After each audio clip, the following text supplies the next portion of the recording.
Hello दोस्तों, welcome है आप सबका मेरे चैनल में। मेरे चैनल का नाम है इट्स मी संजू एंड मेरा नाम है संजना। सो आज हम बात करेंगे जो हमारे बेनिफिट्स हैं यूके में, like as NHS staff work करने के। तो उसके बारे में हम डिस्कस करेंगे। आई होप सो ये वीडियो आपको कुछ हेल्प करे एनएचएस को सिलेक्ट करने में। तो सबसे पहला बेनिफिट मैं यही बताऊंगी कि जॉब सिक्योरिटी और स्टेबिलिटी होती है। जॉब सिक्योरिटी और स्टेबिलिटी आप देखो नर्सिंग में है तो मैं कहूँगी कि हर जगह होती है नर्सिंग की जो जॉब सिक्योरिटी और स्टेबिलिटी होती है, क्योंकि आपको कुछ भी हो जाए कैसा भी इन्फ्लेशन हो, बट आपकी जॉब पर कोई भी इफेक्ट नहीं होता है, क्योंकि नर्सिस की डिमांड, कोई भी मेडिकल पर्सनल होते हैं उनकी डिमांड हमेशा ही रहती है। तो जॉब सिक्योरिटी स्टेबिलिटी बहुत बड़ी चीज़ होती है। ये हमारी जॉब सिक्योरिटी स्टेबिलिटी एनएचएस में हमेशा मेंटेन रहती है। देन आपका दूसरा होता है सैलरी। सैलरी आपको अच्छी खासी मिलती है एनएचएस में। लाइक अगर आप रहते हो या फिर आपके जैसे एक्सपेंसेस ज़्यादा ही है तो आपको भले ही कम लगे, बट सैलरी अच्छी है। कि आपको सैलरी जो बैंड 5 की, मुझे सैलरी जो पता है बैंड 5 की बेसिक जो सैलरी है वो स्टार्ट होती है 28,407 पर एनम, और वो जो हाईएस्ट है वो 34,000 समथिंग के कुछ ऐसे लगभग में है। तो आप ये देख लीजिए, आपकी सैलरी आप स्टार्ट करते हो 28,000 से, और वो अपने इंडियन रुपीज़ में लगभग लगभग लगा लो आप कितनी हो जाती है काउंट, और वो भी डिपेंड करती है कि क्या रेट चल रहा है उसके अकॉर्डिंग। देन वो जाती है 34 पाउंड तक। आपके 5 साल का जो एक्सपीरियंस है, 5 साल के अंदर आपकी सैलरी इतनी बढ़ जाती है। तो इसमें सैलरी काफ़ी अच्छी है। और कई बार कुछ ट्रस्ट ऐसे हैं जो आपके एक्सपीरियंस के अकॉर्डिंग आपको सैलरी देते हैं। हर एक ट्रस्ट यहाँ पे नहीं है जो आपको एक्सपीरियंस के बेस पर सैलरी देता है, क्योंकि लाइक काफ़ी जगह देखा है कि वो लोग एक्सपीरियंस के बेस पर सैलरी नहीं देते, बट कुछ एक ट्रस्ट है जो एक्सपीरियंस के बेस पर भी सैलरी देते हैं। तो अगर आपको अच्छा एक्सपीरियंस है लाइक 15 साल का, 10 साल का, तो ट्राई करें कोई ऐसा हॉस्पिटल आपको पता चले, कोई ट्रस्ट पता चल जाए जिसमें सैलरी आपको एक्सपीरियंस के बेस पे मिलती है। देन यहाँ पे अनदर थिंग इज़ कि जो नॉर्मल एरियाज़ होते हैं लाइक कंट्री साइड हो गए या फिर थोड़े नॉर्मल एरियाज़ होते हैं, वहाँ पर तो सैलरी आपको यही बेसिक सैलरी मिलती है। बट जैसे आप बड़ी सिटी में जाते हो, जैसे लंदन हो गया, तो वहाँ पे आपको अलाउंस भी एक्स्ट्रा मिलता है। तो सैलरी जो है आपकी सैलरी से थोड़ा एक्स्ट्रा आपको अलाउंस भी होता है हर मंथ का, तो आपको सैलरी में ही दिया जाता है। तो सैलरी काफ़ी अच्छी है। देन इसके बाद हमारा इसमें एनएचएस में लाइक आप सैलरी अच्छी है, आपकी पेंशन स्कीम भी है। पेंशन आप जब भी वर्क आप स्टार्ट करते हो, आपकी तभी से पेंशन स्कीम स्टार्ट हो जाती है ऑटोमेटिकली। आप लाइक जो यहाँ पे यूके में है, सेटल होना चाहते हैं, उनके लिए काफ़ी अच्छा है कि जो भी रिटायरमेंट, जब भी आपको रिटायरमेंट होगी या आप रिटायरमेंट लोगे तो उसके बाद आपका जो भी अमाउंट कलेक्टेड होगा पेंशन के लिए, आप वो यूज़ कर सकते हो। आपको अच्छे रेट पे पेंशन मिल जाती है। पेंशन का जो आपको कलेक्शन है अमाउंट, आपको बाद में अच्छे से रिटर्न मिलता रहता है। अभी के लिए जितना मुझे पता है कि आपकी जो सैलरी है, जो बेसिक सैलरी जितनी मेरी है, उसमें से 9.8% का जो है डिडक्शन होता है पेंशन के लिए। बट एक चीज़ है कि अगर आपको यहाँ से मतलब लॉन्ग टर्म में यहाँ नहीं रहना है, तो कोशिश करिए कि 2 साल से पहले पहले ही अपनी जो पेंशन है वो आप पेंशन स्टॉप करवा दीजिए, क्योंकि बाद में आपको पेंशन स्टॉप करवा दोगे बट जो भी आपका कलेक्टेड अमाउंट होगा वो मिलेगा नहीं। और आप दो दो साल से पहले उसको स्टॉप करवा दोगे तो आपका जो भी अमाउंट है आपको मिल जाएगा।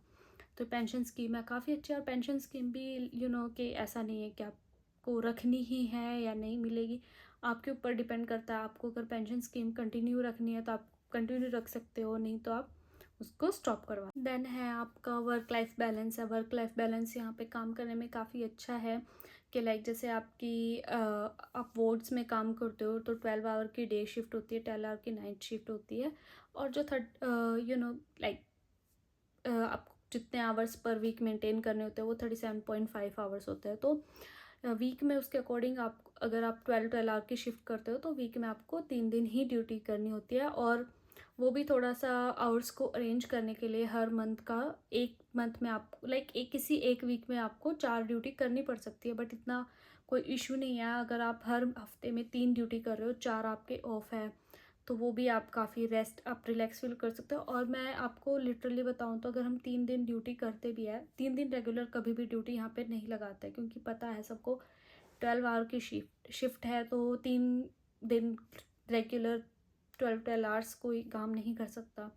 तो 12 आवर की शिफ्ट ऐसे लाइक 3 दिन की रेगुलर नहीं लगाते हैं, आपको बीच में गैप मिल जाता है। और उसमें भी फिर आप बीच में गैप मिल जाता है, लिटरली आप ना कभी कभी बोर हो जाता है। मैं खुद ऐसे जैसे बोर हो जाता है, बोर फील करने लग जाते हैं, क्या करें अगर कहीं कोई साथ में जाने वाले साथ वालों की ऑफ नहीं है और आप घर पे अकेले तो कहीं जा भी नहीं सकते। तो इसलिए अब बीच में चाहो आप अपनी एक्स्ट्रा शिफ्ट भी कर सकते हो, तो उससे भी आपको एक्स्ट्रा अर्निंग आ जाती है, और फिर आप अगर पार्ट टाइम आपको जॉब करनी है, कुछ लोग होते हैं जिनको सिर्फ पार्ट टाइम करनी होती है, तो उनके लिए पार्ट टाइम ऑप्शन भी है, फुल टाइम ऑप्शन भी है। आप अपनी शिफ्ट शेयर कर सकते हो। अगर आपको कोई एक शिफ्ट मिली, आपको वो उस डे पे आप नहीं कर सकते, आप अवेलेबल नहीं हो सकते, आपको कहीं जाना है, कुछ भी है, आप किसी से एक्सचेंज कर सकते हो। देन आपके शिफ्ट वर्क है, अगर आपको डे करना है, जैसे मैंने अभी उसमें बताया कि आप लाइक आपको डे करनी है, आपको नाइट्स ज़्यादा करनी है, तो आप बात कर सकते हो, पूछ सकते हो। तो शिफ्ट वर्क है, ऐसे भी है। देन ये हमारा था कि लाइक फ्लेक्सिबिलिटी काफ़ी है वर्क करने में यहाँ पे ना, कि आपको अगर जैसा आपको आवर्स पसंद है, आपको कोशिश करते हैं मैनेजर आपको वैसा दे, बट हमेशा नहीं हो पाता है, तो वो भी थोड़ा सा अंडरस्टैंडिंग होती है अपनी भी, कि लाइक हम लोग यहाँ पे 6 अपनी ड्यूटीज़ है। हम वीक में कितनी ड्यूटीज़ करते हैं, आई थिंक 12 या 13 ड्यूटी हम करते हैं, उसमें से 6 ड्यूटी हम अपनी खुद से रिक्वेस्ट कर सकते हैं। आपको जो भी शिफ्ट करनी है, जिस दिन भी करनी है, आप रिक्वेस्ट कर सकते हो। बाकी एक्स्ट्रा आप अपने मैनेजर से बात कर सकते हो कि आपको जो ड्यूटी चाहिए वो कोशिश करते हैं, वो काफ़ी कोशिश करते हैं कि जितना हो सके आपके अकॉर्डिंग आपको शिफ्ट्स मिले। देन हमारा फिर अनदर होता है कि करियर प्रोग्रेशन है। करियर प्रोग्रेशन के लिए काफ़ी यहाँ पे अच्छा है स्कोप, कि आप जॉब कर रहे हो, आप जॉब करते करते अपना आपको लाइक छोटे कोर्सेज, कोई शॉर्ट कोर्सेज करने हैं, आप वो कोर्सेज कर सकते हो।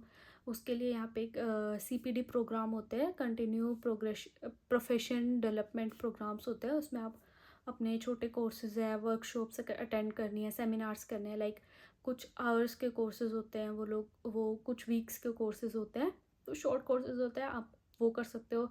और उसके लिए कुछ अमाउंट भी होता है जो आपके ट्रस्ट आपको पर ईयर देते हैं, पर ईयर। और पता नहीं था लाइक पूरे 3 साल का एक फिक्स्ड अमाउंट होता है और पर ईयर होता है, मुझे इतना ये क्लियर नहीं है।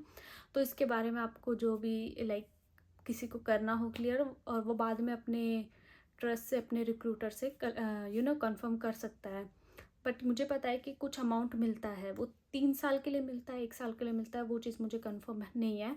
तो ये शॉर्ट कोर्सेज होते हैं। आप स्पेशलिस्ट ट्रेनिंग ले सकते हैं, कि किसी को क्रिटिकल केयर में जाना है, किसी को पीडियाट्रिक्स में जाना है, किसी को मेंटल हेल्थ में जाना है, उसके लिए भी आपको स्पेशलाइजेशन के लिए ट्रेनिंग मिलती है। वो सपोर्ट आपको आपका NHS से मिलता है। आपको कहीं बाहर जाने की, या फिर आपको ऐसा नहीं है कि आप जॉब छोड़ के जाओ, आप कोई कोर्स करो तब जाके, ऐसा नहीं है। आपको पेमेंट भी मिलती है, आप काम करते हो, और आपको आपकी ट्रेनिंग के लिए आपको पूरा पूरा सपोर्ट किया जाता है।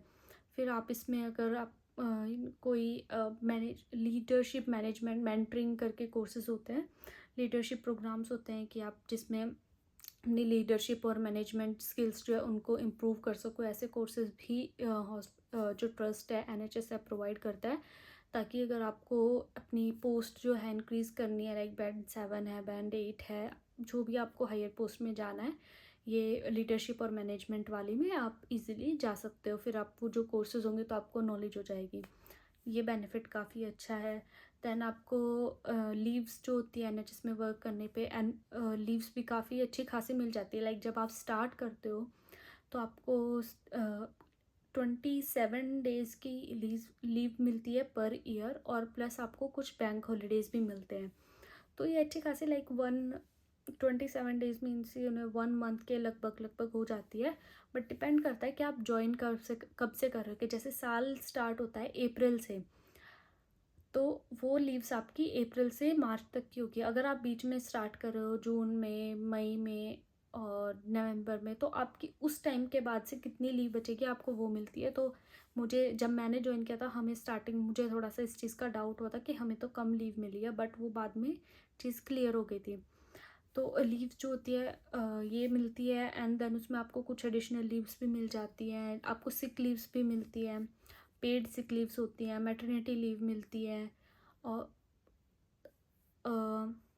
मैटरनिटी लीव मिलती है और पैटर्निटी लीव मिलती है। और जो लीव्स के बारे में जो भी है प्रॉपर डिटेल में मैं दूसरी वीडियो में डिस्कस करूँगी, तो आप वो वीडियो ज़रूर देखिए अब लीव्स के बारे में। अनदर हमारा बेनिफिट है कि जो NHS ट्रस्ट होते हैं उनमें काफ़ी like employ assistance programme and wellbeing support होता है, कि जो UK गवर्नमेंट है वो उनकी प्रायोरिटीज़ होती हैं कि जो स्टाफ है, स्टाफ की वेलबींग हो, स्टाफ की मेंटल हेल्थ, फिज़िकल हेल्थ अच्छी हो, तो वो प्रायोरिटीज़ होती है UK गवर्नमेंट की। उसके लिए भी काफ़ी प्रोग्राम्स होते हैं ट्रस्ट में, जैसे कि मैंने बताया एम्प्लॉई असिस्टेंस प्रोग्राम। किसी अगर स्टाफ को काउंसलिंग वगैरह की ज़रूरत होती है तो उसकी कॉन्फिडेंशियल काउंसलिंग वगैरह भी प्रोवाइड की जाती है। कोई सपोर्ट सर्विसेज ज़रूरत होती है वो भी मिलती है। किसी को मेंटल हेल्थ की सपोर्ट चाहिए होता है तो उसको मेंटल हेल्थ सर्विसेज, उसके सपोर्ट रिसोर्सेज जो है वो स्टाफ के लिए अवेलेबल कराए जाते हैं। अगर आपको ऐसे लाइक किसी को भी कोई भी ऐसी चीज़ों के सपोर्ट की ज़रूरत होती है तो वो अपने मैनेजर से बात कर सकते हैं, या फिर हमारे जो सपोर्ट टीम्स होती है हॉस्पिटल में उनसे बात कर सकते हैं, वो हमें सारा सपोर्ट प्रोवाइड करवाते हैं। और अनदर की health health and wellbeing programmes health and wellbeing programmes करके होते हैं, कि इस चीज़ के बारे में मुझे नहीं पता था। लाइक ये भी जो मैंने बताया है एम्प्लॉई असिस्टेंस प्रोग्राम के बारे में, ये जब मैंने सर्च किया तो मुझे पता चला। तो जैसे ये हेल्थ एंड वेलबींग प्रोग्राम मैं बता रही हूँ कि हमारे कुछ टाइम पहले कुछ सर्वे हुआ था, सर्वे मेल आया था, सॉरी, सर्वे हुआ था NHS के लिए ही, और उसमें लाइक हमारे हॉस्पिटल का ही कि उसमें पूछा गया था कि वेलबींग के बारे में आपको पता है, ये सर्विसेज प्रोवाइड करवाई जाती है, आपको पता है या नहीं पता है, किस सर्विस पे आप लाइक अगर आपको सर्विस ऐसे प्रोवाइड करवाई जाती है, आप कौन सी सर्विस पे ज़्यादा लाइक फोकस करना चाहोगे, आप कौन सी सर्विस अटेंड करना चाहोगे, ऐसे ऐसे करके कुछ सर्वे हुआ था, तब मुझे पता चला। तो ऐसे हेल्थ और वेलबींग जो प्रोग्राम है ये सर्विसेज प्रोवाइड कराई जाती है। इसमें क्या हमारा लाइक फिटनेस क्लासेस हो गई, माइंडफुलनेस सेशन हो गए, ये होते हैं। तो ये भी काफ़ी अच्छा बेनिफिट है। अगर आपको कोई भी इशू होता है, आपको कोई स्ट्रेस से related problem work related stress है, या आपको पर्सनल कुछ भी स्ट्रेस चल रहा है, आपको सपोर्ट की ज़रूरत है, आपको कोई काउंसलिंग की ज़रूरत है, कोई मेंटल हेल्थ सपोर्ट है, तो आप जाके डायरेक्टली बात कर सकते हो, आपको वो पूरा सपोर्ट मिलता है हॉस्पिटल की तरफ से। अगर उस लाइक जैसे आपको वो स्ट्रेस रिलेटेड इशू हो रहा है, आपको हॉस्पिटल एनवायरनमेंट से हो रहा है, आपको वर्क रिलेटेड हो गया है, तो उस हॉस्पिटल आपको सपोर्ट करता है, और आपके जो भी कि कोई भी अगर सॉल्यूशन निकलता है, वो सॉल्यूशन निकालने की कोशिश करता है ताकि आपका वो स्ट्रेस कम हो। देन अनदर है कि डाइवर्स कल्चर जो होता है कि आप कि UK में काफ़ी लोग अलग अलग कंट्री से आके वर्क करते हैं, इंडिया से है, पाकिस्तान से हैं, फिलीपींस से होते हैं, और नाइजीरिया, अफ्रीका, काफ़ी अलग अलग कंट्रीज से लोग होते हैं।